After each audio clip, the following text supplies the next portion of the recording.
1943年、連合国軍の飛行機がナチス地下のドイツ上空に舞い、何万枚のビラを巻きました。ビラは匿名のドイツ人により作成され、ヒトラーを追放しよう、未来のために死闘し希望を持ち続けようと訴え、これは家庭や職場にさざ波のように伝わり、強制収容所や刑務所にまで行き渡りました。ビラの制作者が何者でどんな背景を持ち、いかに悲劇的な運命をたどったか、戦後まで知られませんでした。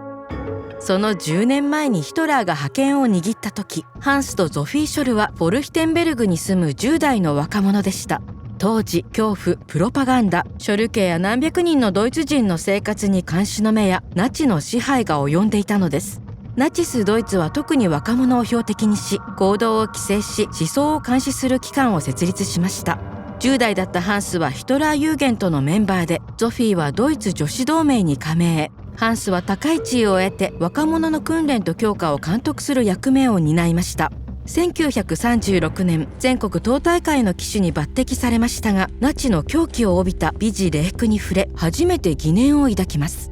一方、ゾフィーも与えられる情報に疑いを持ち始めました。両親のローベルトとマグダレーネはもともとナチのイデオロギーにより我が子を失うことを恐れ、子供たちが疑念を強める方向に導きました。家でローベルトとマグダレーネは他国のラジオ局の放送を聞きました。ナチスドイツが後に禁止した行為です。ドイツ国内の国営放送が否定していたナチの残虐行為の衝撃的な真実をショル家は知ることとなります。しかし一家はナチスドイツの支配下から逃れられず、開戦後ゾフィーは仕方なく国家のために働き、ハンスはミュンヘンの医学校に通いながら軍務に服さなければなりませんでした。医学校でハンスは C プロプスト、W グラーフ、A シュモレルと出会います。日に日にナチのイデオロギーを不気味に感じ、医学生たちは意見を述べたいと切望しました。でも誰が味方かわからない状況で、どうすれば意見を拡散できるのでしょう。そこで彼らは名前を隠して反政府活動を始めます。お金を出し合い印刷機を購入すると、知り合いがアトリエの地下室を提供してくれ、秘密裏にメッセージの作成作業を始めました。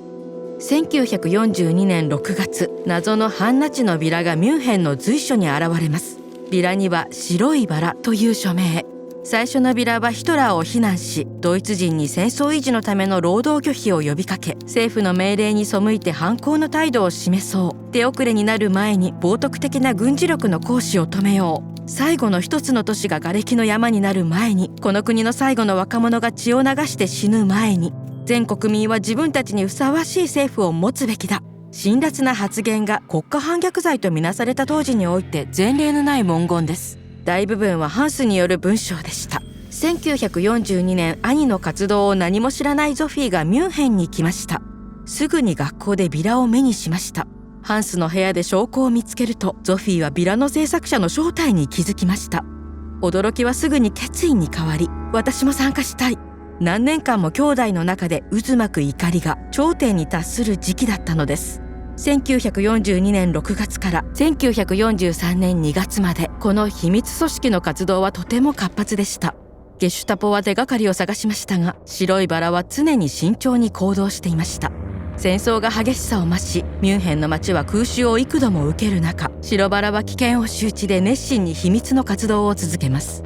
建物に落書きしたり、ゲシュタポだらけの列車に果敢に乗車したりしました。1942年の冬には、ハンスはチェコスロバキア国境まで危険を冒して出向き、反ナチ抵抗者に会いました。1943年2月18日、ゾフィーとハンスはスーツケース1個分のビラを通っている大学に持ち込みました。用務員が彼らの行為に気づき、ゲシュタポに通報すると、兄弟は最初穏やかに関与を否定しましたが、警察が1枚残らずビラをかき集め、空のスーツケースに配置したところ、ぴったりと収まったのです。ハンスとゾフィーは事実を認め、直ちに裁判にかけられギロチンの死刑を宣告されました。過酷な尋問にもかかわらず、共謀者の名を告げることはありませんでした。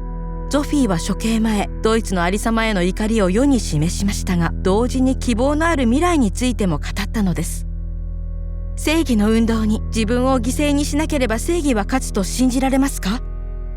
こんなに爽やかに晴れた日に私は行かなくてはなりませんが、私の死など構うもんですか？私たちに影響され、大勢の人々が目を覚まし、行動を起こすなら。